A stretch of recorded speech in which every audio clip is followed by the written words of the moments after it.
Welcome to Bharat today Telugu news. Nalgonda జిల్లా చండూర్ మండలం నేర్మాట గ్రామంలో ఇందిరమ్మ ఇండ్ల జాబితాల్లో అవకతవకలు జరిగాయని, అర్హులకు ఇల్లు ఇవ్వలేదని తహసీల్దార్ ఆఫీసు ముందు ధర్నా. ఇందిరమ్మ ఇల్లు ఇవ్వకుంటే ఎమ్మెల్యే ఇంటి దగ్గర పోయి ఏదైనా పోసుకుని చచ్చిపోతామంటూ మహిళ ఆవేదన.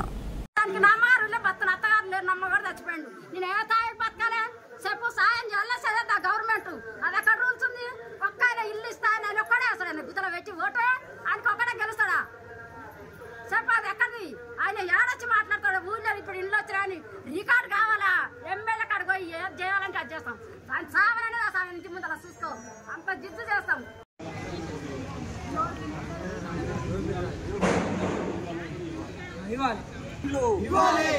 నిరుపేదలకు ఇందిరమ్మ ఇండ్లు, నిరుపేదలకు ఇందిరమ్మ ఇండ్లు. ఇదేమి రాజ్యం, ఇదేమి రాజ్యం, ఇదేమి రాజ్యం, ఇదేమి రాజ్యం, ఇదేమి రాజ్యం, ఇదేమి రాజ్యం. ఇవ్వాలే నిరుపేదలకు ఇందిరమ్మ ఇండ్లు, ఇవ్వాలే నిరుపేదలకు ఇందిరమ్మ ఇండ్లు, ఇవ్వాలే నిరుపేదలకు ఇందిరమ్మ ఇండ్లు, ఇవ్వాలే నిరుపేదలకు ఇందిరమ్మ ఇండ్లు.